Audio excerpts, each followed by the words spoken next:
ஒரு ஆள் இருந்தான், நிறைய பணம் சம்பாதிச்சான். ஆனால் செலவு பண்ண மனசு வரல, கருமி. அவன் என்ன பண்ணான், சேர்த்த பணம் பூராவையும் ஒரு மரத்தடியில் புதைச்சி வச்சுருந்தான். வாரத்துக்கு ஒரு தடவை அந்த மரத்தடிக்கு வருவான், புதைச்ச இடத்த ஆவலோடு பார்த்துக்கிட்டு இருப்பான், அதுக்கப்புறம் போயிடுவான். அவ்வளவுதான். ஒரு நாள் ஒரு திருடன் வந்தான், இவன் புதைச்சி வச்சுருந்ததெல்லாம் எடுத்துகிட்டு போட்டான். இது தெரிஞ்சு போச்சு. அந்த கருமி புலம்ப ஆரம்பிச்சிட்டான். இவன் புலம்பலை கேட்டதும் அக்கம் பக்கத்தில் இருந்தவங்கெல்லாம் ஓடி வந்தாங்க. என்ன விஷயம்னு விசாரித்தாங்க. இவன் சொன்னான். ஒரு பெரியவர் கேட்டார், ஏன்ப்பா வாரம் வந்து இந்த இடத்த பார்க்குறதாக சொன்னியே, எப்போவாவது இதில் இருக்கிற பணத்தை எடுத்து செலவு பண்ணியிருக்கியா அப்படின்னு கேட்டார். நான் அப்பப்போ வந்து அதை பார்க்குறது தான் வழக்கம், அதை தொட்டதே இல்லைன்னு அவன். சரி, அப்படின்னா இப்போவும் நீ அதே மாதிரி வாரம் ஒரு தடவை வந்து இந்த இடத்த பார்த்துட்டு போகலாமே அப்படின்னாராம் அந்த பெரியவர். அதுவும் சரிதானே, எவ்வளவு காலமானாலும் அவன் அந்த பணத்தை எடுத்து செலவு பண்ண போகிறதில்ல. அப்படி இருக்கிறப்ப உள்ளே பணம் இருந்தாலும் ஒன்று தான், இல்லாமல் போனாலும் ஒன்று தான். இதிலேருந்து என்ன புரியுதுன்னா, ஒருத்தர்கிட்ட இருக்கிற பணத்தை கொண்டு அவர் பணக்காரரா ஏழையா அப்படின்னு முடிவு செய்கிறது சரியில்லை. அந்த செல்வத்தை அனுபவிக்கிற திறன், பயன்படுத்துகிற திறன், அதை வச்சு தான் அவர் ஏழையா பணக்காரரா அப்படிங்கிறத நிர்ணயம் பண்ணணும். அதுதான் சரி. செலவு பண்ண தெரியாதவன் சேகரம் பண்ணிகிட்டே இருக்கிறதுனால என்ன பிரயோஜனம்? தலைமுடியே இல்லாதவன் தாராளமாக சீப்புகளை வாங்கி சேகரம் பண்ணுறது மாதிரி தானே இது. சில சமயம் செலவு பண்ண நாம் தயாராக இருந்தால் கூட அந்த செல்வம் நமக்கு பயன்படுறதில்ல. அரேபியாவில் ஒரு நகை வியாபாரி விலை உயர்ந்த முத்துக்களை எல்லாம் அவர் வச்சு வியாபாரம் பண்ணிகிட்டு இருந்தார். அவர் ஒரு சமயம் ஒரு பாலைவனம் வழியாக போயிட்டு இருக்கிறார் ஒட்டகத்தில். அப்போது திடீர்னு கடுமையான புயல் வீச ஆரம்பிச்சுட்டுது. திசை தவறி இவர் எங்கேயோ வந்துட்டார். கூட வந்தவங்களையும் காணலை, எங்கே போனாங்களோ தெரியல. இவர் ரொம்ப பயந்து போய் அங்கே எங்கேயுமா அலைஞ்சு திரியிறார். வழியே தெரியல, பசி கடுமையாயிட்டுது. ஒட்டகத்து முதுகில் ஒரு மூட்டை இருந்தது, அதை பிரித்து பார்த்தார். உள்ளே ஏதாவது இருக்கான்னு தேடி பார்க்குறார். அது வரைக்கும் கண்ணில் தட்டுப்படாத அபூர்வமான ஒரு பை கண்ணில் பட்டுது. ஆஹா, அதில் ஏதாவது சாப்பிட்றதுக்கு இருக்கும் அப்படின்னு நினச்சி ஆவலாக அதை பிரித்து பார்க்குறார். அந்த பையில் விலை உயர்ந்த முத்துக்கள் நிறைய இருந்துதான். அப்போ தான் அவர் நினச்சாராம், விலை உயர்ந்த முத்துக்கள் கூட சாப்பிட்றதுக்கு உணவாக முடியாது அப்படிங்கிறத புரிஞ்சுக்கிட்டாராம். எந்த நேரத்தில் எது நமக்கு தேவையோ அது நமக்கு தாராளமாக கிடைக்கணும். அப்படி அது கிடைக்கிறதுக்கு நம்மக்கிட்ட இருக்கிற செல்வம் பயன்படணும். அது நமக்கும் பயன்படலாம், நம்ம மூலமாக அடுத்தவங்களுக்கும் பயன்படலாம். அதுதான் செல்வத்தின் பயன். ஒரு மரத்தடியில் ஒருத்தன் உட்காந்து அழுதுகிட்டு இருந்தான். அந்த பக்கமாக வந்த இன்னொருத்தன் ஏப்பா அழுதுகிட்டு இருக்கிறேன்னு கேட்டான். இந்த இடத்துல தான் பூமிக்கு அடியில் பணம் இருக்குது, புதைச்ச இடம் தெரியல, அதான் அழறேன் அப்படின்னா. நல்லா ஞாபகப்படுத்தி பாரு, எந்த இடத்துல புதைச்ச அப்படின்னு கேட்டான் இவன். அது எப்படி எனக்கு தெரியும், புதைச்சி வச்சிருக்கிறவன் நான் இல்லையே, எங்கள் எதிர்த்த வீட்டுக்காரன் அப்படின்னானா இவன். ஒரு அரசனும் அமைச்சரும் ஒரு நாள் ரொம்ப சாவகாசமாக பேசிக்கிட்டு இருந்தாங்களாம். அரசன் அமைச்சரை பார்த்து ஒரு கேள்வி கேட்டிருக்கார். ஏங்க அமைச்சரே, ஆசை இல்லாத ஒரு மனுஷனால் இருக்க முடியுமா அப்படின்னு. ஏன் முடியாது, துறவி அப்படிங்கிறவங்கெல்லாம் அப்படிப்பட்டவங்க தானே அப்படின்னாராம் அமைச்சர். அவங்கெல்லாம் உண்மையிலேயே ஆசையை விட்டவங்க தானா அப்படின்னு கேட்டாராம் ராஜா. அப்படி தான் இருக்கணும் அப்படின்னாராம் அமைச்சர். அப்படின்னா ஆசையே இல்லாத ஒரு உண்மையான துறவியை நான் பார்க்கணுமேன்னார். அது என்ன பிரமாதம், அதுக்கு நான் ஏற்பாடு பண்ணுறேன் அப்படின்னு விட்டார் இவர். சொல்லிவிட்டு உடனே புறப்பட்டு போனார். அங்கே தேடினார். அப்புறம் தான் அவருக்கு புரிஞ்சுது உண்மை துறவியை கண்டுபிடிக்கிறது எவ்வளவு கஷ்டமான காரியம்னு. இருந்தாலும் ராஜா கிட்ட சொல்லியாச்சே, உண்மை துறவியை காட்டுறேன்னு. இப்போ என்ன பண்ணுறது? ராஜா கிட்ட சொன்னபடி நடக்கலைன்னா அவருக்கு கோபம் வந்துடும். அமைச்சர் ஒரு யோசனை பண்ணார். அவருக்கு ஒரு வழி தெரிஞ்சுது. அதுதான் சரின்னு முடிவு பண்ணார். அதாவது அந்த ஊரில் அவருக்கு தெரிஞ்ச நாடக நடிகர் ஒருத்தர் இருக்கிறார், நல்லா நடிப்பார். அவரை போய் பார்த்தார். இதை பாருப்பா, எனக்காக நீ ஒரு காரியம் செய்யணும்னார். என்னன்னு கேட்டார் அவர். நீ ஒரு துறவி மாதிரி கொஞ்சம் நேரத்துக்கு நடிக்கணும்.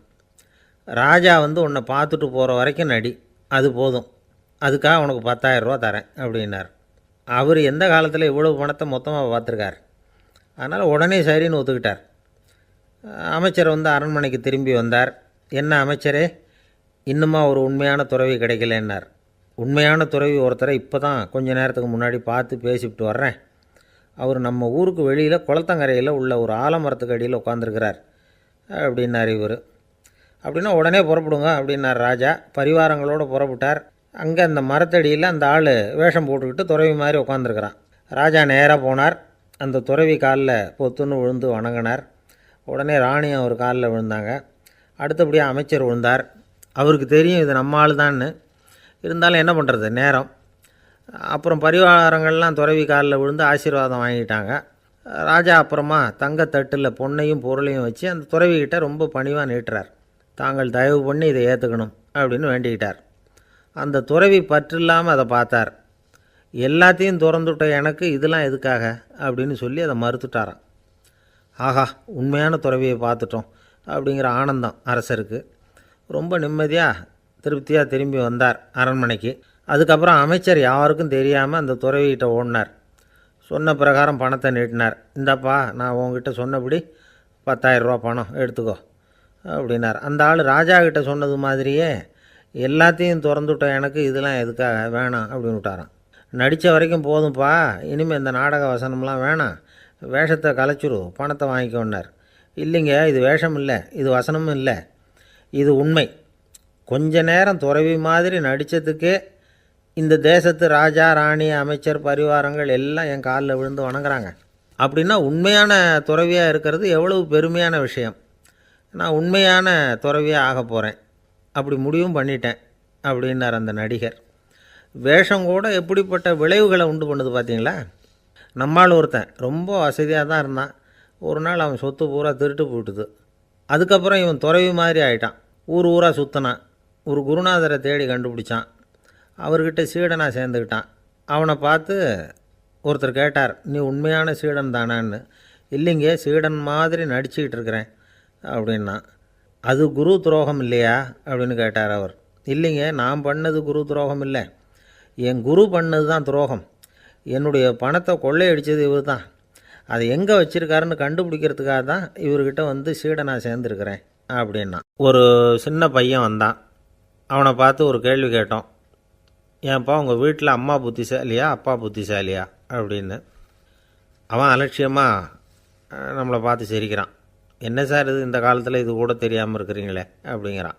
ஒரு சின்ன பையன் நம்மளை பார்த்து இப்படி கேட்டுவிட்டானே அப்படின்னு நினைக்கிறப்போ நமக்கு ஒரு மாதிரி ஆகிடும். அதுக்கப்புறம்தான் இந்த தாத்தா பாட்டிலாம் சொல்கிற ஒரு கதை ஞாபகத்துக்கு வந்தது. அது என்ன கதை தெரியுமா? ஒரு ஊரில் ஒரு அம்மாவும் பிள்ளையும் இருந்தாங்களாம். அந்த மகனுக்கு திடீர்னு தேசாந்திரம் போய் வரணும்னு ஆசை வந்துட்டுது. ஊர் ஊராக போய் சுற்றி பார்க்கணுங்கிற ஆசை. அந்த அம்மாவுக்கு இது பிடிக்கல. மகனை பிரிஞ்சு இருக்கிறதுக்கு அவங்க மனசு இடம் கொடுக்கல. வேணாப்பான்னு சொல்லி பார்த்தாங்க, அவன் கேட்கல. திடீர்னு புறப்படவும் செஞ்சுட்டான். சரி, இனிமேல் அவனை தடுக்க முடியாதுன்னு முடிவு பண்ணிக்கிட்டாங்க அந்த அம்மா. இருந்தாலும் புத்திசாலித்தனமாக ஒரு யோசனை பண்ணாங்க. மகனை கிட்டத்தில் கூப்பிட்டாங்க. அவங்ககிட்ட சொன்னாங்க, இதை பாருப்பா, நீ தேசாந்திரம் போகிறதுன்னு தீர்மானம் பண்ணிவிட்ட, அதை நான் தடுக்கலை, போயிட்டு வந்துடும். ஆனால் போகிறதுக்கு முன்னாடி எனக்கு ஒரு வாக்குறுதி கொடுத்துட்டு போ அப்படின்னாங்க. போகிறப்போ ராத்திரியாக இருந்தாலும் பகலாக இருந்தாலும் சரி, புளிய மரத்து நிழலில் தான் தங்கணும். திரும்பி வர்றப்போ இரவும் பகலும் நீ வந்து வேப்ப மரத்து நிழல்லே தங்கணும் அப்படின்னாங்க. சரி, அப்படியே செய்கிறேன்னு சொல்லி வாக்குறுதி கொடுத்தான் பையன். புறப்பட்டு போனான். போகிற வழியில் புளிய மரத்து நிழல்லையே தங்கினான், தூங்கினான். அப்படி போய்கிட்டே இருந்தான். 7ஆவது நாள் அவன் உடம்பு சுகமில்லாமல் போயிட்டுது. ரொம்பவும் பலவீனமாயிட்டான். இனிமேல் நடக்க முடியாதுங்கிற நிலைமை வந்துட்டுது. யோசித்து பார்த்தான். சரி, இதுக்கு மேலே வந்து போக வேண்டாம் அப்படின்னு முடிவு பண்ணிவிட்டு திரும்பி வர ஆரம்பிச்சிட்டான். திரும்பி வர்றப்போ வழியில் வேப்ப மரத்து நிழல்லையே தங்கி தங்கி வந்தான். நாளுக்கு நாள் உடம்பு சரியாக வந்துட்டுது. 7ஆவது நாள் வீட்டுக்கு வந்து சேர்றான். உடம்பு பழையபடியே கலகலப்பாயிட்டுது. பூர்ண சுகம். தேசாந்திரம் போன பையன் திரும்பி வந்துட்டானே அப்படின்னு அந்த அம்மா ஆச்சரியப்படலை. ஏன்னா அவங்களுக்கு தெரியும் இப்படி ஆகும்னு. பையன் சீக்கிரமாக திரும்பி வரணுங்கிறதுக்காக தான் அவங்க அந்த யோசனையை சொன்னாங்க. என்ன விஷயங்கிறதையும் அவங்களே சொன்னாங்க. மகனே, புளிய மரத்து நிழல் உடம்புக்கு உஷ்ணத்தை கொடுக்கும், சீக்கம் உண்டாக்கும். அதனால் நீ வந்து தொடர்ந்து புளிய மரத்து நிழலில் தங்கினாவே நோய்க்கு வந்து ஆளாயிட்ட. அதனால் பயணத்தை வந்து முடிச்சுக்கிட்டு திரும்பி வரணுங்கிற முடிவுக்கு வந்துட்ட. திரும்பி வர்றப்போ நீ தங்கினது வேப்ப மரத்து நிழல். அது உடம்புக்கு வந்து குளிர்ச்சியை தரக்கூடியது, நோயை தீர்க்கக்கூடியது. அதனால் சுகமாக வீட்டுக்கு வந்து சேர்ந்துட்ட. உன்னோட தேசாந்திர பயணத்தை தடுக்கிறதுக்காக தான் இப்படி பண்ணினேன் அப்படின்னாங்களாம் அந்த அம்மா. பார்த்தீங்களா அம்மாவோட புத்திசாலித்தனத்தை? அப்பாவாக இருந்தால் இப்படியா பண்ணுவார்? ஒரு அப்பா வந்து பையன்கிட்ட 10 ரூபா கொடுத்து இதை எடுத்துக்கிட்டு அடுத்த ஊருக்கு போய் அங்கே இருக்கிற மாமா கிட்ட இதை கொடுத்துட்டு வாடா, வழியில் எங்கேயாவது மரத்தடியில் படுத்து தூங்கி விடாதே அப்படின்னு எச்சரிக்கை பண்ணி அனுப்புனாராம். பையனுக்கு எச்சரிக்கையாக வாழறது எப்படிங்கிறத கற்றுக் கொடுக்கறதுக்காக இப்படி பண்ணார். அவன் பணத்தை வாங்கிக்கிட்டு போனான். அப்பா சொன்னதை மறந்துட்டு ஒரு மரத்தடியில் படுத்து தூங்கிட்டான். அவனுக்கு தெரியாமல் அவன் பின்னாடியே போன அப்பா அவன் கையில் இருந்த அந்த 10 ரூபாயை நைஸாக எடுத்துகிட்டு வந்துட்டார். அவன் பையில் தானே வச்சுருந்தான், அது தெரியாமல் எடுத்துகிட்டு வந்துட்டார். அவன் தூங்கிக்கிட்டு இருக்கான். எடுத்துகிட்டு ஒரு மறுபடியும் வீட்டுக்கு வந்துட்டார். பையன் முழிச்சுக்கிட்டு பையை தடவி பார்க்குறான், பணத்தை காணும். அழுதுகிட்டே திரும்பி வந்தான். அப்பா கிட்ட விஷயத்த சொன்னான். அப்பா சிரிச்சுக்கிட்டே சொன்னார், அதுக்கு தான்ப்பா ஆரம்பத்திலேயே எச்சரிக்கை பண்ணினேன், இனிமேலாவது நீ ஜாக்கிரதையாக இருக்கணும் அப்படிங்கிறதுக்காக தான் இப்படி பண்ணினேன். அந்த பணம் எங்கேயும் போயிடலை, நான் தான் அதை உனக்கு தெரியாமல் எடுத்து வச்சிருக்கிறேன். இதோ பாரு அப்படின்னு சொல்லிக்கிட்டு சைடு பாக்கெட்டில் கையை விட்டா அது ஓட்டையாக இருக்குது. அதை எவனோ ஏற்கனவே கத்திரிச்சு எடுத்துகிட்டு போட்டான். இப்போ அப்பா முகத்தில் அசடு வழிஞ்சுதான். சில பேரை இப்படி சொல்கிறது உண்டு, அடுத்தவங்களை அனுசரித்து நடந்துக்க தெரியல, அவன் என்ன சார் மனுஷன் அப்படிம்பாங்க. சக மனிதர்களோடு எப்படி பழகிறது அப்படின்னு தெரியாததுனாலேயே பல பேர் இன்றைக்கி சங்கடப்பட்டுக்கிட்டு இருக்கிறாங்க. வசதி வாய்ப்பெல்லாம் சரியாக இருக்கும், ஆனால் வாழ்க்கை சரியாக இருக்காது. இன்னொருத்தர்கிட்ட எப்படி பேசுறது பழகிறதுங்கிறது தெரியாததுனால தான் இந்த அவஸ்தை. சரி, இந்த அவஸ்தை இல்லாமல் வாழறது எப்படி? இதுக்கு அனுபவசாலிகள் சில வழிமுறைகளை சொல்கிறாங்க. அதெல்லாம் என்னென்னங்கிறத இப்போ தெரிஞ்சுக்குவோம். முதல்ல நம்ம நாக்கு நம்ம கண்ட்ரோலில் இருக்கணும். வார்த்தைகளை வந்து கொட்டிவிட்டு அதுக்கப்புறம் அள்ள முடியாமல் கடந்து கஷ்டப்படக்கூடாது. எப்படி பேசுகிறோங்கிறதும் முக்கியம், பேசுகிறப்ப எப்படி முகத்தை வச்சுருக்கிறோங்கிறதும் முக்கியம். அன்பாக பேசினாலும் நல்லாயிருக்கும். அப்படி பேசுகிறப்ப ஆதரவாக அவர் தோள் மேலே ஒரு கையை போட்டுக்கிட்டு பேசினா இன்னமும் நல்லாயிருக்கும். ரெண்டாவது விஷயம், இன்னொருத்தர்கிட்ட பேசுகிறப்போ வாக்குறுதிகளை அள்ளி வீசக்கூடாது. கொடுக்குற வாக்குறுதி குறைச்சலாக இருக்கணும். அப்படி கொடுத்த வாக்குறுதியை கண்டிப்பாக நிறைவேற்றணும். நாம் ஒருத்தரை பாராட்டுறோம் அல்லது அவரை பற்றி அபிப்பிராயம் சொல்கிறோம்னா அது ஆக்கப்பூர்வமாக இருக்கணும். நம்ம பாராட்டு அல்லது விமர்சனம் அடுத்தவருடைய முன்னேற்றத்துக்கு உதவுறது மாதிரி இருக்கணும். நாம் சொல்கிறத கேட்டுட்டு அவன் தலையில் கையை வச்சுட்டு உட்காந்துடக்கூடாது. எப்பவும் உற்சாகமாக இருக்கணும், முகம் மலர்ச்சியாக இருக்கணும். மனுஷன் இருந்தால் வருத்தம் கவலை ஏமாற்றம் எல்லாம் இருக்க தான் செய்யும். அதெல்லாம் மனசில் இருக்கட்டும். அந்த வருத்தமும் கவலையும் ஏமாற்றமும் சேர்ந்துக்கிட்டு நம்ம முகத்தில் இருக்கிற மலர்ச்சியை மூடி மறைக்கிறதுக்கு நாம் இடம் கொடுத்துடக்கூடாது. எந்த விஷயத்தை பற்றி யாருக்கிட்ட பேசினாலும் வெளிப்படையாக பேசணும், திறந்த மனசோடு பேசணும். மூடி மறைச்சி முழுங்கிக்கிட்டு இருக்கக்கூடாது. இன்னொருத்தர்கிட்ட பேசுகிறப்போ விவாதம் பண்ணுங்க, அது தப்பு இல்லை, ஆனால் வாதாடிக்கிட்டு இருக்கக்கூடாது. அதாவது என்ன சொல்கிறாங்கன்னா, டிஸ்கஸ் பண்ணலாம், ஆர்கியூ பண்ணக்கூடாதான். நம்மக்கிட்ட இருக்கிற நல்ல குணங்களை நாம் எடுத்து சொல்லிகிட்டு இருக்கக்கூடாது.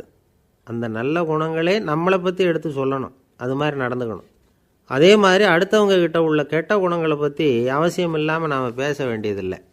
உங்களை பற்றி யாராவது தப்பாக பேசுகிறாங்களா, அப்படி அவங்க பேசுகிறதுல உண்மை இல்லையா அப்படின்னா அதை நீங்கள் பொருட்படுத்த வேண்டியதில்லை, விட்டுடலாம், அது தானாக போயிடும். ஒரு 4-5 பேரோட பேசிக்கிட்டு இருந்தீங்கன்னா எல்லாருக்கும் முக்கியத்துவம் கொடுங்க, யாரையும் அலட்சியப்படுத்தாதீங்க. தமாஷா பேசலாம், ஆனால் அவங்க தமாஷ் வந்து அடுத்தவங்களை வந்து கேலி பண்ணுறதா இருக்கக்கூடாது. நமக்கு கிடைக்க வேண்டியது கிடைக்கலையே அப்படிங்கிற தவிப்பு நம்மக்கிட்ட இருக்கக்கூடாது, அது தேவையில்லை. உங்கள் செயல்பாடுகள் தெளிவாக இருக்கட்டும், பாராட்டு தானாக அவங்கள தேடிட்டு வரும். இன்னொரு மனுஷனுடைய மனசில் கௌரவமான ஒரு இடத்த பிடிக்கணும்னா நாம் இந்த குணத்தையெல்லாம் நம்மக்கிட்ட வளர்த்துக்கணும். இதெல்லாம் வந்து அனுபவசாலிகள் சொல்லியிருக்கிற குறிப்புகள். இந்த குறிப்புகளை வந்து சரியாக புரிஞ்சுக்கணும், அது முக்கியம். தப்பாக புரிஞ்சுக்கிட்டா என்ன ஆகும் தெரியுமா? இதை கேளுங்க. ஒருத்தர் வந்தார், சார் அடுத்தவங்க தோள் மேலே கையை போட்டுக்கிட்டு அன்பாக பேசணும்னு சொன்னீங்க, அப்படி தான் பேசினேன். அவர் முதுகை கூட தட்டி கொடுத்தேன், என் வேலை போயிட்டுது சார், வீட்டுக்கு அனுப்பிச்சிட்டாங்க அப்படின்னார்.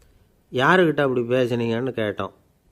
என் முதலாளிகிட்ட சார் அப்படிங்கிறார் ரொம்ப சோகமாக. ஒருத்தர் ரொம்ப அவசரமாக வந்தார், சார் மனுஷன் நிம்மதியாக இருக்கிறதுக்கு என்ன வழின்னு கேட்டார். சீக்கிரமாக ஒரு கல்யாணத்தை பண்ணிங்க, எல்லாம் சரியாக போடும் அப்படின்னோம். அவர் ஒரு மாதிரியாக பார்த்தார். ஏற்கனவே எனக்கு கல்யாணம் ஆகிட்டுது சார், அதனால தானே நிம்மதியாக இருக்கிறதுக்கு வழி கேட்குறேன் அப்படின்னார். சரி, இவர் ஒரு மாதிரியான கேஸ் அப்படின்னு நினச்சிக்கிட்டு நம்மக்கிட்ட இருந்த ஒரு சின்ன புத்தகத்தை அவர்கிட்ட தூக்கி கொடுத்தோம், இதை படித்து பாருங்கன்னு. கல்யாணத்துக்கு பிறகும் சந்தோஷமாக இருக்கிறதுக்கு என்ன வழி அப்படிங்கிற கேள்விக்கு அந்த புத்தகத்தில் விளக்கம் இருந்தது. கணவன் மனைவிக்குள்ளே சிக்கல் வராமல் இருக்கிறதுக்கு அதில் சில வழிகளை சொல்லி கொடுத்துருக்குறாங்க. அதெல்லாம் என்னென்ன அப்படிங்கிறத இப்போ பார்க்கலாமா? குடும்பம்னு இருந்தால் கோபம் வரதான் செய்யும். அது வந்துட்டு போகட்டும், பரவாயில்ல. ஆனால் அந்த கோபம் ஒரே நேரத்தில் 2 பேருக்கும் வந்துடாமல் பார்த்துக்கணும். ஒரு சமயத்தில் யாராவது ஒருத்தர் தான் கோபப்படணும், அடுத்தவங்க அமைதியாக இருக்கணும். அதுக்கப்புறம் இவர் அமைதியான உடனே அவங்க ஆரம்பிச்சிக்கலாம். கோபமாக ஏதாவது சொன்னால் உடனே கோபமாக பதில் சொல்லக்கூடாது. கொஞ்சம் பொறுத்து கோபம் தீர்ந்த உடனே அந்த பதிலை சொல்லலாம். அப்போ பதில் கோபமாக இருந்தால் கூட அது அவ்வளோ பெருசாக தெரியாது. அற்ப விஷயத்துக்கெல்லாம் காய்ச்சி மூச்சுன்னு கத்திகிட்டு இருக்கக்கூடாது. உங்கள் 2 பேருக்குள்ளே ஒரு தர்க்கம் ஆரம்பமாயிட்டுதுன்னு வச்சுக்கோங்க. கடுமையாக 2 பேரும் விவாதம் பண்ணுறீங்க. உங்களில் ஒருத்தர் இதில் ஜெயிக்கணும்னா அது நீங்களாக இருக்க வேணாம், அடுத்தவங்க ஜெயிக்கிறதுக்கு நீங்கள் துணையாக இருங்களேன். அப்படின்னா நீங்கள் கொஞ்சம் விட்டு கொடுக்கணும், அவ்வளவுதான். ஏதாவது குத்தம் சொல்லணுமா, செஞ்ச தப்பை சுட்டி காட்டணுமா, விமர்சனம் பண்ணணுமா, பண்ணுங்க, வேணான்னு சொல்லலை. ஆனால் சொன்னதை அப்படி சொல்கிறத கொஞ்சம் அன்பாக இதமாக சொல்லுங்கள். எப்போ நடந்த தவறுகளையெல்லாம் இப்போ போய் மறுபடியும் ஞாபகப்படுத்திகிட்டு இருக்க வேண்டாம். நான் அப்போவே சொன்னேன் இந்த புடவை வேணாம்னு, நீங்கள் தான் கேட்கல, இப்போ பாருங்கள் கிழிஞ்சு போச்சு இப்படின்னு கத்துனாங்க ஒரு அம்மா. எப்போ சொன்னீங்கன்னு கேட்டால் ஒரு 10 வருஷத்துக்கு முன்னாடி தீபாவளி சமயத்தில் அப்படிங்கிறாங்க. அது என்ன இன்னும் அப்படியே புதுசாகவே இருக்கும்? உங்களுக்கு அவர் தான் பெருசு, அவருக்கு நீங்கள் தான் பெருசு. அதை விட இந்த உலகத்தில் வேறு எதுவும் முக்கியம் இல்லைன்னு நினைக்கணும். நீ தான் என்னுடைய உலகம்னு எத்தனை தடவை சொல்லியிருப்பீங்க? அதெல்லாம் வெறும் வசனமாக போயிடக்கூடாது. ஏதாவது ஒரு பிரச்சனையை பற்றி கடுமையாக விவாதம் பண்ணிகிட்டு இருக்கீங்க, அதை அப்படியே பாதியில் விட்டுட்டு படுக்கைக்கு போயிடக்கூடாது. சொச்சத்தை நாளைக்கு பேசிக்கலாம்னு. அப்படி போனால் தூக்கம் வராது. பிரச்சனையை ஒரு முடிவு பண்ணிக்கிட்டு அதுக்கப்புறமா தூங்க போகணும். ஒரு நாளில் ஒரு தடவையாவது உங்கள் ஜோடியை பாராட்டி நல்ல விதமாக கனிவாக ஒரு வார்த்தை சொல்லணும் அப்படின்னு தீர்மானம் பண்ணிங்க. ஏதாவது தப்பு பண்ணிவிட்டீங்கன்னா பரவாயில்ல, அதை ஒத்துக்கிறதுக்கும் மன்னிப்பு கேட்குறதுக்கும் தயாராக இருக்கணும். அது ஒன்றும் கேவலம் கிடையாது. வீட்டுக்குள்ளே தானே கேட்க போகிறீங்க, வெளியில் யாருக்கு தெரிய போகுதோ? எப்படியோ உங்களுக்குள்ளே ஒரு சமரசம் ஆனால் சரிதான். ஒரு தகராறுன்னு எடுத்துக்கிட்டால் குறைஞ்சபட்சம் அதுக்கு 2 பேர் தேவை. தனியாகவே உட்காந்துக்கிட்டு நான் இப்போ தகராறு பண்ணிகிட்ருக்கிறேன் அப்படின்னு யாரும் சொல்ல முடியாது. 2 பேர் தகராறு பண்ணுறாங்கன்னா பொதுவாக அந்த 2 பேரில் யார் அதிகமாக பேசுகிறாங்களோ அவங்க பேரில் தான் தப்பு இருக்கும். அதை மனசில் வச்சுக்கணும். இதெல்லாம் தான் அந்த புத்தகத்தில் போட்டிருக்கிற வழிமுறைகள். இவ்வளவும் சரியாக வரலைன்னா அப்புறமா சொல்லுங்கள், வேறு புத்தகம் ஏதாவது இருக்கான்னு தேடுவோம். ஒரு கணவன் தன்னுடைய மனைவியை அழைச்சிக்கிட்டு ஒரு மனோதத்துவ டாக்டர்கிட்ட வந்தாராம். டாக்டர், எங்களுக்கு கல்யாணம் ஆகி 30 வருஷ காலமாக நாங்கள் ஒரு விஷயத்தில் கூட ஒத்து போனதில்லை அப்படின்னு ஆரம்பித்தார். உடனே அந்த அம்மா குறுக்கிட்டு, அது 30 வருஷம் இல்லை 32 வருஷம் அப்படின்னாங்களாம். இந்த உலகமே ஒரு நாடக மேடை, நாம் எல்லாரும் நடிகர்கள். இது ஞானிகள் சொல்கிறது. இது ஒரு பக்கம் இருக்கட்டும். இந்த உலகத்துக்குள்ளே எத்தனையோ நாடக மேடைகள், எத்தனையோ நடிகர்கள், எத்தனையோ நாடகங்கள். இதெல்லாம் எப்படி ஆரம்பமாச்சு? அதுதான் இன்றைக்கி தகவல். அதாவது ஆதி மனிதன் பேச ஆரம்பிக்கிறதுக்கு முன்னாடி சைகையாலேயே எல்லாத்தையும் சொல்லிகிட்டு இருந்தான். அதனால் அப்போவே நடிப்பு ஆரம்பமாயிட்டுது. முதல்ல ஒரு வேட்டையைத்தான் அவன் நடித்து காட்டியிருப்பான். இவன் எப்படி போனான், எதிரில் மிருகம் எப்படி வந்தது, அதோடு எப்படி சண்டை போட்டான், எப்படி அடித்து கொண்டுகிட்டு வந்தான், இதை அப்படியே மற்றவங்களுக்கு நடித்து காட்டியிருப்பான். ஏன்னா மொழி கிடையாது. இந்த காலத்துலலாம் நாடகங்களில் நடிக்கிறவங்கள நடிகர்கள்ங்கிறோம். ஒரு காலத்தில் இவங்களுக்கு என்ன பேர் தெரியுமா? திஸ்பியர்கள் அப்படின்னு பேரான். இதுக்கு காரணம் உண்டு. அதாவது 2000 வருஷத்துக்கு முன்னாடி கிரீஸ் நாட்டில் திசிபியஸ் அப்படின்னு ஒரு ஆள் இருந்தான். அவன் ஒரு பெரிய நாடக கலைஞன். அவன் சில இளைஞர்களை சேர்த்துக்கிட்டான், பயிற்சி கொடுத்தான், நாடக குழுவை உருவாக்கினான். நடிகர்களையும் நாடகத்துக்கு தேவையான பொருள்களையும் ஏற்றிக்கிட்டு போகிறதுக்கு ஒரு வண்டியையும் தயார் பண்ணான். அந்த வண்டியிலேயே அவன் கிரேக்க நாடு பூராவும் சுற்றினான். ஊர் ஊராக நாடகம் போட்டான். ஒரு ஊருக்கு போனதும் அங்கே நாடகம் நடத்த தியேட்டர் இருக்கா அப்படிங்கன்னெல்லாம் பார்க்குறதில்ல அவன். ஏன்னா அப்போலாம் தியேட்டர்னா என்னென்ன தெரியாது. நாடகம்னா அதை ஒரு மூடிய கொட்டைக்குள்ளே தான் நடத்தணுங்கிறது அப்போ யாருக்குமே தோணலை. இந்த வண்டி போகும், அதுவே ஒரு பகுதி அப்படியே ஒரு மேடை மாதிரி விரிச்சிக்கும். அதில் ஏறி நின்றுக்கிட்டு நாடகத்தை நடித்து காட்டுவாங்களாம். மக்கள்லாம் எதிரில் தரையில் உட்காந்து அதை பார்த்துக்கிட்டு இருக்கிறது. உலகத்தின் முதல் நடமாடும் தியேட்டர் இது தானா. இந்த திசிபியஸ் தான் முதலாக உலகத்தில் நாடகங்கிற பொழுதுபோக்கை நடத்தி காட்டினவன் அப்படின்னு சொல்கிறாங்க. அவன் சொந்தமாக நாடகம் எழுதுனான், நடித்தான், நாடகத்தை இயக்கினான். அதனால தான் அவனை first man of the theatre அப்படின்னு சொல்லுவாங்க. அவன் தான் நாடக மேடையின் முன்னோடி. கிரேக்கர் காலத்திலேயே நாடக ஆசிரியர்கள், நடிகர்கள், ரசிகர்கள் இவங்கெல்லாம் உருவாயிட்டாங்களாம். நாடகத்தின் சரித்திரத்தில் இந்த 3 பிரிவும் ரொம்ப முக்கியம். அதாவது கிரேக்க தியேட்டர்கள்லாம் திறந்த வெளி மேடைகள் தான். பெரும்பாலும் மலைச்சரிவுகள், அதுவே படிப்படியாக பண்ணியிருப்பாங்க. கீழே அரைவட்ட வடிவில் மேடை, அதுக்கு ஆர்கெஸ்ட்ரான்னு பேர். பிற்காலத்தில் இதில் உட்காந்து இசைக்குழுவினர் வாய்ச்சதுனால இசைக்குழுவுக்கே ஆர்கெஸ்ட்ராங்கிற பேர் வந்துட்டுது. இப்போது கிரேக்க தியேட்டர்களில் ஒன்று, அதோட காலம் கிமு 340. அதை இன்னமும் பாதுகாத்து வச்சுருக்கிறாங்களாம். எபிடாரஸ் அப்படிங்கிற இடத்துல அது இருக்குதான். இன்னமும் அந்த தியேட்டரை பயன்படுத்திக்கிட்டு வர்றாங்களாம். சிறந்த கிரேக்க நாடகங்கள்லாம் அங்கே நடிக்கிறாங்களாம். ஆரம்ப காலத்திலேயே கட்டணம் கிடையாது. அப்புறம் பின்னாடி தான் நுழைவு கட்டணம்லாம் அப்படியே வந்துட்டு தான். நடிகர்கள் பளபளப்பான ஆடைகள் உடுத்தியிருப்பாங்களாம். இந்த குதிகால் உயர்ந்த காலணிகள் போட்டிருப்பாங்களாம். இதெல்லாம் பழைய குறிப்புகள். பலவிதமான உருவங்களில் மாஸ்க் அப்படின்னு சொல்லப்படுற முகமூடி. அதனால் ஒரே நடிகர் பல வேடங்களில் நடிக்கிறது உண்டான். ஆரம்பத்தில் பெண் நடிகர்கள் கிடையாது, எல்லாம் ஆண் நடிகர்கள் தான். ரோமானியர்கள் தான் முதல் நிரந்தர நாடக மேடையை கட்டினவங்க. அதுதான் முதல் தியேட்டர். கிமு 1048 காலகட்டத்தில் பாம்பிங்கிற நகரத்தில் அதை கட்டியிருக்கிறாங்களாம். கிரேக்க ரோமானிய தியேட்டர்களின் அடிப்படையிலேயே இந்த இத்தாலிய வடிவ அமைப்பாளர்கள் இந்த குதிரை லாட வடிவில் ஒரு ஆடிட்டோரியத்தை உருவாக்கினாங்களாம். இப்படி அதை பற்றி நிறைய தகவல் இருக்குது. 1576 லண்டனில் இந்த பின்ஸ்பர்ரி, அப்புறம் இந்த பில்ட்ஸில், அப்புறம் ஜேம்ஸ் இப்படிங்கிற ஒரு முயற்சியால் தான் இங்கிலாந்தில் முதல் தியேட்டர் உருவாச்சான். அப்படி ஒருத்தர் இருந்தாராம். உலக நாடக மேடையின் வரலாறு இதுதான். அதாவது இப்போல்லாம் அறிவியல் வளர்ச்சி அதிகமாகிட்டுது. திரைப்படம், தொலைக்காட்சி எல்லாம் வந்தாச்சு. ஒவ்வொரு வீடுமே ஒரு குட்டி தியேட்டர் மாதிரி ஆகிட்டுது. தொலைக்காட்சி முன்னாடி உட்காந்தா எழுந்திருக்கவே மனசு வர்றதில்லை. ஒரு அம்மா ஒரு மனோதத்துவ டாக்டரை தேடிட்டு வந்தாங்களாம் இந்த காலத்தில். டாக்டர், எங்கள் வீட்டுக்காரர் எப்போ பார்த்தாலும் டிவி முன்னாடி உட்காந்துக்கிட்டு அதையே வெறிச்சு பார்த்துக்கிட்டு இருக்கிறார், உத்து பார்த்துக்கிட்டு இருக்கார், எனக்கு சந்தேகமாக இருக்குன்னாங்களாம். இது மனக்கோளாறு இல்லைங்க, ஆர்வக்கோளாறு, அவ்வளவுதான், இதுக்காக பயப்படாதீங்கன்னாரான் டாக்டர். அப்படி இல்லை டாக்டர், டிவி ஓடும் பொழுது நாம் எல்லாம் அதை பார்க்குறோம், சரி, ஆனால் அவர் அப்படி இல்லை, டிவியை நிறுத்தினதுக்கு அப்புறமும் அதையே உத்து பார்த்துட்டு உட்காந்துருக்கிறார், அதனால தான் சந்தேகப்பட்டு உங்ககிட்ட வந்தேன் அப்படின்னாங்களாம். ஒரு பல்கலைக்கழகம், அங்கே ஒரு இலக்கிய பேராசிரியர், அவர் பாடம் நடத்திக்கிட்டு இருந்தார். ராபர்ட் ப்ரௌனிங் எழுதிய கவிதைகளை பற்றி சொல்லிகிட்டு இருக்கிறார். மாணவர்களும் ரொம்ப அக்கறையாக அதை கேட்டுக்கிட்டு இருக்கிறாங்க. ஒரு குறிப்பிட்ட கவிதையை பற்றி சொல்லும் பொழுது அந்த பேராசிரியருக்கே ஒரு சந்தேகம். அதாவது அந்த கவிதையின் சரியான அர்த்தம் என்னங்கிறதுல சந்தேகம். பேராசிரியர் யோசனை பண்ணார். அந்த கவிதையை முழுசாக புரிஞ்சிக்க முடியல. அதனால் மாணவர்களை பார்த்து சொன்னார், மாணவர்களே, ஒரு நாள் பொறுத்துக்குங்க, இந்த கவிதையை எழுதின கவிஞர் எங்கள் வீட்டுக்கு பக்கத்தில் தான் இருக்கிறார். இன்றைக்கி சாயந்தரம் நான் அவரை நேரிலேயே போய் பார்க்குறேன், பார்த்து இதுக்கு என்னங்க அர்த்தம்னு கேட்டுக்கிட்டு வந்துவிடுறேன், அதுக்கப்புறம் உங்ககிட்ட சொல்கிறேன் அப்படின்னாராம். அன்றைக்கி சாயந்தரமே அந்த பேராசிரியர் கவிஞரை தேடிக்கிட்டு போயிட்டார். கவிஞர் அவங்க வீட்டில் அவர் பாட்டு உட்காந்துருந்தாராம். இவர் போய் அவர் முன்னாடி உட்காந்தார். அப்புறம் கேட்டார், ஐயா, அந்த கவிதையின் முழு பொருள் என்னன்னு தெரிஞ்சுட்டு போகிறதுக்காக வந்திருக்கிறேன் அப்படின்னாராம். எந்த கவிதை அப்படின்னாராம் அவர். இவர் அந்த கவிதையை சொல்லியிருக்கார். கவிஞர் கொஞ்சம் யோசனை பண்ணிவிட்டு அப்புறம் சொன்னாராம், பேராசிரியரே, நீங்கள் கொஞ்சம் தாமதமாக வந்துட்டீங்கன்னாராம். இவருக்கு ஒன்றும் புரியல. நீங்கள் என்ன சொல்கிறீங்க, நான் தாமதமாக வந்துட்டேன்னா? நீங்கள் தான் உயிரோடு இருக்கிறீங்களே, அப்படி இருக்கும்பொழுது நான் தாமதமாக வந்துட்டேன்னா அது எப்படி அப்படின்னு இவர் குழம்பியிருக்கிறார். இப்போ கவிஞர் சொன்னாராம், ஐயா, நான் உயிரோடு இருக்கிறேன்னா இல்லையாங்கிறது முக்கியம் இல்லை, நான் அந்த கவிதை வரிகளை எழுதினப்போ 2 பேருக்கு அதோட அர்த்தம் தெரிஞ்சிருந்தது, இப்போ ஒரே ஒருத்தருக்கு தான் அதோட அர்த்தம் தெரியும் அப்படின்னாராம். பேராசிரியர் யோசனை பண்ணியிருக்கார். அப்படின்னா அந்த ஒருத்தர் கவிஞர் ராபர்ட் ப்ரௌனிங்கை தவிர வேறு யாராக இருக்க முடியும்? இவர் தான் அப்படிங்கிறத அவர் மனசில் நினச்சிக்கிட்டார். அதனால் சொன்னார், ஐயா, நான் தாமதமாக வரல, அந்த கவிதையின் பொருள் என்ன அது சொல்லுங்கன்னார். பேராசிரியரே, நான் சொல்கிறது உங்களுக்கு புரியலைன்னு நினைக்கிறேன். நான் இந்த வரிகள் எழுதினப்போ 2 பேருக்கு அதோட அர்த்தம் தெரிஞ்சிருந்தது.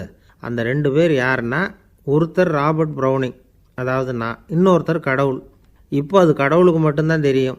நானே இதை பற்றி பல தடவை யோசனை பண்ணி பார்த்தேன். இது ரொம்ப அழகானது, ஆனாலும் ரொம்ப வழுக்கலானது.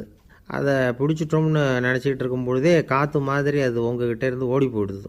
எனக்கு ரொம்பவும் வருத்தமாக தான் இருக்குது. நிச்சயமாக நான் தான் இந்த வரிகளை எழுதியிருக்கிறேன், அதில் அர்த்தம் இருக்குங்கிறது எனக்கு தெரியும், அதை நான் உணர்கிறேன். ஆனால் நீங்கள் என்னை மன்னிக்கணும், எனக்கே கூட அதை என்னால் விளக்க முடியல. அப்படி இருக்கும் பொழுது உங்களுக்கு எப்படி அதை நான் விளக்க முடியும் அப்படின்னாரா அந்த கவிஞர். அனுபவிக்கப்படக்கூடிய எல்லாமே விளக்கப்படக்கூடிய ஒன்றல்ல, விளக்கப்படும் எல்லாமே அனுபவிக்கப்படக்கூடிய ஒன்றல்ல அப்படிங்கிறது ஞானிகளுடைய கருத்து. அதுக்காக தான் அந்த சம்பவம்.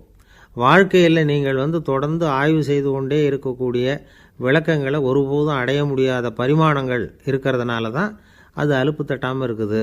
உங்களால் நிறைய அனுபவிக்க முடியும், இருந்தாலும் நீங்கள் அனுபவித்து அறிந்த விஷயங்கள் கூட வார்த்தைகளால் விளக்கப்பட முடிவதில்லை அப்படிங்கிறது பெரியோர் சிந்தனை. இதெல்லாம் ஒரு பக்கம் இருக்கட்டும். நமக்கு தெரிஞ்ச பேராசிரியர் ஒருத்தர் 1 மணி நேரம் ரொம்ப விவரமாக வகுப்பு எடுத்தார். கடைசியாக சொன்னார், மாணவர்களே, ரொம்பவும் எளிமையாக விளக்கமாக எல்லா விவரமும் சொல்லியிருக்கிறேன், அதனால் இதில் உங்களுக்கு சந்தேகம் வர்றதுக்கு வாய்ப்பே இல்லை. இருந்தாலும் கேட்க வேண்டிய கடமை கேட்குறேன்.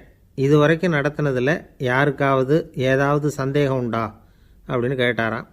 எனக்கு ஒரே ஒரு சந்தேகம்தான் சார் அப்படின்னு எழுந்திரிச்சு நிற்கிறான் ஒருத்தன். என்னன்னு கேட்டாராம். இது வரைக்கும் நீங்கள் என்ன பாடம் சார் நடத்துனீங்க அப்படின்னானா அவன். அந்த ஆள் என்னை கண்ணா புண்ணான்னு திட்டிவிட்டான் சார், அதை நினச்சா எனக்கு ரொம்ப வருத்தமாக இருக்குது அப்படின்னு சொல்லி கவலைப்பட்டார் ஒருத்தர். இதில் கவலைப்படுறதுக்கு என்ன இருக்குது அப்படின்னார் ஒரு பெரியவர். அவர் ஒரு மகான். என்ன சார் இப்படி சொல்கிறீங்க, ஒருத்தர் நம்ம பார்த்து திட்டுனா வருத்தமாக இருக்காதா அப்படின்னார். அது எப்படி வருத்தமாக இருக்கும், திட்டுறதுங்கிறது என்ன, அது வெறும் சத்தம் தானே அப்படின்னார் அந்த பெரியவர். நம்ம ஆளுக்கு தலையை பிச்சுக்கலாம் போல் இருந்தது. இருக்காது அப்படின்னா நமக்கே அப்படி தானே தோணுது. அந்த பெரியவர் சொல்கிறது ரொம்ப பெரிய விஷயம். அதை நாம் புரிஞ்சிக்க முயற்சி பண்ணலாம்னா நடைமுறை வாழ்க்கைக்கு அது ஒத்து வர்றது மாதிரி தெரிய மாட்டேங்குது. இருந்தாலும் அந்த பெரியவர் அதுக்கு என்ன தான் விளக்கம் கொடுக்குறாருன்னு பார்ப்போமே. ஒரு ரயில் போயிட்டுருக்கு, அதில் ஒரு சாது போயிட்டுருக்கார். அந்த ரயில் அவர் ஹரித்வாரம் போயிட்டுருக்கார். அவர் ரயிலில் ஏகப்பட்ட கூட்டம். நம்ம ஊர் ரயில் கேட்க வேணும், டிக்கெட் வாங்கிட்டு கொஞ்சம் பேர், வாங்காத கொஞ்சம் பேர்.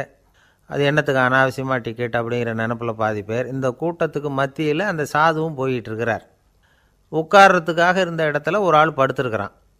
கொஞ்சம் முரட்டு ஆசாமி. அவன் கால் பக்கத்தில் கொஞ்சோண்டு இடம் பாக்கி இருந்தது. அந்த இடத்துல இந்த சாது உட்காந்துருந்தார். மெதுவாக உட்காந்துக்கிட்டார் போய். ஆனால் அந்த ஆள் ராத்திரி பூரா இவரை காலால் உதச்சிக்கிட்டே இருக்கிறான். அது இவருக்கு ரொம்ப அவமானமாக பட்டுது. அதனால் துக்கம் ஏற்பட்டுது. இருந்தாலும் அதை ஒரு மாதிரியாக சகிச்சுக்கிட்டே இவர் சேர்ந்தார். பொழுது விடிஞ்சுது. அந்த சாது ஹரித்வார் சேர்ந்தார். அங்கே ஒரு பெரிய ஞானியை சந்தித்தார். ராத்திரி ரயிலில் அந்த ஆள் உதைச்சதையும் அதனால் தனக்கு ஏற்பட்ட துக்கத்தையும் இந்த சாது அந்த ஞானிகிட்ட சொன்னார். சொல்லிவிட்டு, ஏன் சுவாமி, எனக்கு துக்கம் ஏற்பட்டதே அது தப்பா அப்படின்னு கேட்டார். தவறு தான்னார் அந்த ஞானி. உனக்கு இன்னமும் தேக அபிமானம் போகலைங்கிறது தான் அது காட்டுது. அஷ்டாவக்கிரர் என்ன சொல்கிறார் தெரியுமா? உண்மையான ஞானி யாராவது தன்னை வந்தனை செய்தால் அதற்காக சந்தோஷப்பட மாட்டார், யாராவது நிந்தனை செய்தால் அதற்காக வருத்தப்பட மாட்டார் அப்படின்னு சொல்கிறார். நிந்தனைங்கிறது ஒரு ஒலி தான். தேகாபிமானம் இருக்கிற வரைக்கும் இந்த ஒலி நம்மளை வேதனைப்படுத்தும். நான் தேகம் இல்லை, ஆத்மா அப்படிங்கிற நினைவு இருந்தால் இந்த ஒலி நம்மளை பாதிக்காது. மனு என்ன சொல்கிறார் தெரியுமா? ஒரு சாதகன் பாராட்டுதலை விஷம்னு நினச்சி பயப்படணும், அவமானத்தை அமிர்தம்னு நினச்சி சந்தோஷப்படணுங்கிறார். அவமானப்பட்டால் கவலைப்படாமல் எப்படி இருக்க முடியும் அப்படின்னு தான் நமக்கு தோணும். அதனால தான் நம்மளில் யாரும் இதுக்கு உதாரணமாக யாரையும் காட்ட முடியல. புத்தரையும் கபீரையும் உதாரணமாக காட்டுறாங்க. அவங்களுக்கெல்லாம் அவமானம் ஏற்பட்டப்போ கவலையே படலையாம். புத்தரை அவமானப்படுத்தணுங்கிறதுக்காக கௌசாம்பி ராணி ஒரு இளம் பெண்ணை கொலை பண்ணி சடலத்தை புத்தர் குடிசைக்கு முன்னாடி போட சொன்னார். போட்டாங்க. புத்தர் தான் அந்த பொண்ணை கெடுத்து கொலை பண்ணிவிட்டார்னு எல்லாரும் நினச்சாங்க.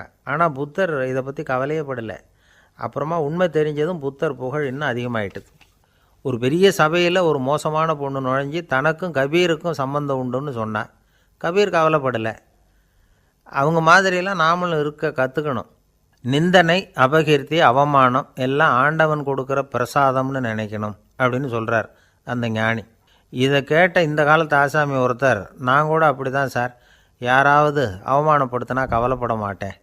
நேற்று கூட ஒருத்தர் என்ன பலார்னு அரைஞ்சுட்டார், நான் கொஞ்சம் கூட கவலைப்படலை, பேசாமல் வந்துட்டேன்னார். ஏன் அப்படி வந்துட்டீங்க அப்படின்னு. அவர் அரைஞ்சதுலேயும் ஒரு அர்த்தம் இருந்தது, அதனால தான் அப்படி வந்துட்டேன்னார். ஏன் அரைஞ்சாருன்னு கேட்டேன். 10 வருஷத்துக்கு முன்னாடி 15 ரூபா அவர்கிட்ட கடன் வாங்கினேன், அதை கேட்டு கேட்டு பார்த்துட்டு கடைசியாக தான் அரைஞ்சார் அப்படின்னார். ஆண்டவனுடைய பிரசாதம் இவருக்கு அடிக்கடி கிடைக்கும் போல இருக்குது. அம்மாக்காரங்களுக்கு அடிக்கடி ஏற்படுற கவலை ஒன்று உண்டு. அதாவது குழந்தை சரியாக சாப்பிட மாட்டேங்குதே அப்படிங்கிற கவலை. இவங்கெல்லாம் ஒரு விஷயத்தை நல்லா புரிஞ்சுக்கணும். குழந்தைகள்ங்கிறவங்க பெரியவங்க மாதிரி இல்லை. அவங்க கடிகாரத்தில் மணியை பார்த்துட்டு சாப்பிட்றதுக்கு உட்கார்ற ரகம் கிடையாது. பசிச்சா சாப்பிடுவாங்க, இல்லைன்னா விளையாடுவாங்க அல்லது தூங்குவாங்க. அது புரியாமல் அவங்கள கட்டாயப்படுத்தி அல்லது மிரட்டி சாப்பிட வைக்கிறது ரொம்ப தப்பு.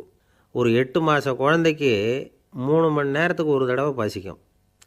அந்த நேரம் பார்த்து சாப்பாடு கொடுத்தா அடம் பண்ணாமல் அது பாட்டுக்கு சாப்பிட்ரும். அதே குழந்தைக்கு 1 வயசு ஆகிறப்போ 4 மணி நேரத்துக்கு ஒரு தடவை பசிக்கும். இந்த வயசில் இயற்கையாகவே பசி குறைஞ்சிருக்கும். அது புரியாமல் என் குழந்தை முன்னாடி மாதிரி இப்போ சரியாக சாப்பிட மாட்டேங்கிறான் அப்படின்னு சில பேர் டாக்டர்கிட்ட போய் சொல்லிக்கிட்டு இருப்பாங்க. இன்னொரு விஷயம், ஒரு குழந்தைக்கு வயசு அதிகமாகிற வேகத்துக்கு உடம்பு எடையும் அதிகமாகிக்கிட்டே போகாது. உடம்பு எடை அதிகமாகிற வேகம் குறைஞ்சிக்கிட்டே வரும். 6 மாத குழந்தைக்கு ஒரு வாரத்தில் 150 கிராம் எடை கூடும். ஒரு வயசில் வாரத்துக்கு 71 கிராம் எடை கூடும். இது புரியாமல் அதிகமாக சாப்பாட்டை கொடுத்து குழந்தைய கஷ்டப்படுத்தக்கூடாது. ஏன்னா அளவுக்கு மீறின உணவு அஜீரணத்தை உண்டு பண்ணிவிடும். குழந்தைக்கு ஒரு தட்டில் கொஞ்சமாக ஆகாரத்தை வச்சு கொண்டுகிட்டு போய் கொடுக்கணும். மலை மாதிரி குவிச்சு வச்சா அதை பார்த்ததுமே பசி அடங்கி போயிடும். அடித்து மிரட்டி பயமுறுத்தி குழந்தைய சாப்பிட வைக்கிற பழக்கம் இருக்குது பாருங்கள். அதுக்கு ஃபுட் ஃபோர்ஸிங் அப்படின்னு பேர். இப்படி பண்ணுனா குழந்தைக்கு சாப்பாட்டில் விருப்பம் குறைஞ்சிரும். அதை கண்டாவே வெறுக்க ஆரம்பிச்சிடும். அது மாதிரி உளம் சார்ந்த பசி குறைவு, சைக்கோஜெனிக் அனோரெக்சியா, அது ஏற்படுமா. சாப்பாடுங்கிறதே ஒரு தண்டனை மாதிரி தோணும். குழந்தைகளுக்கு பிடிச்ச மாதிரியான ஆகாரத்தை கொடுக்கணும். சத்து அதிகம் இருக்குங்கிறதுக்காக அதுக்கு பிடிக்காத ஆகாரத்தை கொடுத்து கட்டாயப்படுத்தக்கூடாது. குழந்தைகளுக்கு 2 வயசு ஆகிறப்போ இயற்கையாகவே எதிர்மறை குணம் உண்டாகும்.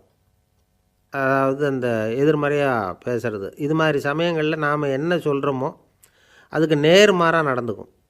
ஏட்டிக்கு போட்டி. சாப்பிட சொன்னால் விளையாட போவோம், விளையாட சொன்னால் சாப்பாடு கேட்கும்.